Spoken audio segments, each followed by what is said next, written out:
मेरा नाम रोहित राय है। मैं एक डॉक्टर हूँ और मैं आपको ये मौत की सच्ची कहानी बताने जा रहा हूँ।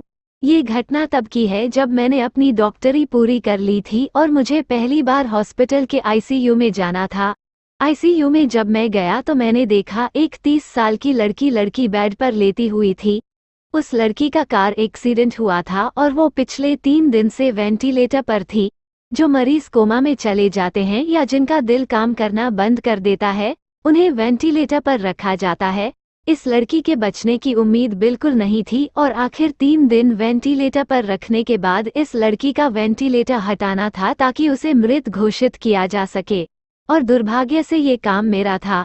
मैं आईसीयू में दाखिल हुआ तो उस लड़की का पति, सास, माँ और बाप सब कमरे में थे और आंसू बहा रहे थे। जैसे ही मैंने उस लड़की के घर वालों को देखकर मेरे शरीर में कपकपी शुरू हो गई, क्योंकि ऐसा मैं पहली बार देख रहा था। जैसे मैं उस परिवार के पास आया, उन्हें एहसास हो गया कि अब मैं वेंटिलेटर हटाऊंगा और फिर वो लड़की हमेशा के लिए उन्हें छोड़कर चली जाएगी।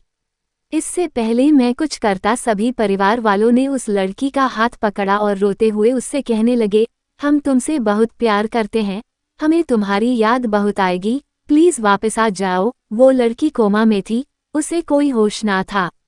परिवार को ऐसे रट बिलखते देख मेरी तो जैसे सांस ही अटक गई थी। मैंने अपनी जिंदगी में ऐसा मौत का अनुभव कभी नहीं किया था।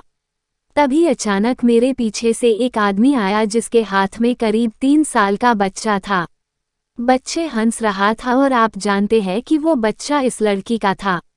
ऐसा लग रहा था कि बच्चा अपनी माँ को कई दिनों के बाद देख रहा है और इसीलिए वो खुश था, लेकिन उसे क्या पता था कि उसकी माँ अब इस दुनिया से जाने वाली है। नहीं पाया और फौरन आईसीयू के बाहर आ गया। उस दिन पहली बार ये सब देखकर मेरे आंसू निकल गए।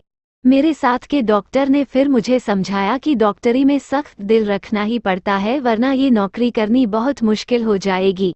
मैंने जैसे तैसे खुद को संभाला और उस परिवार के पास गया और भरी मन से उन्हें कहा कि अब वेंटिलेटर हटाने का वक्त हो गया है। जैसे ही मैंने वेंटिलेटर उस लड़की के मुंह से हटाया, कुछ क्षण में ही उसकी मौत हो गई। डॉक्टरी में अब मैं अपनी आंखों के सामने कई मौतें देख चुका हूँ।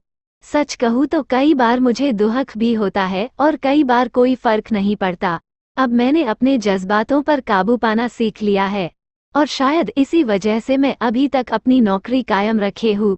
यहाँ हर दिन जिंदगी को मौत से लड़ते देखते हैं।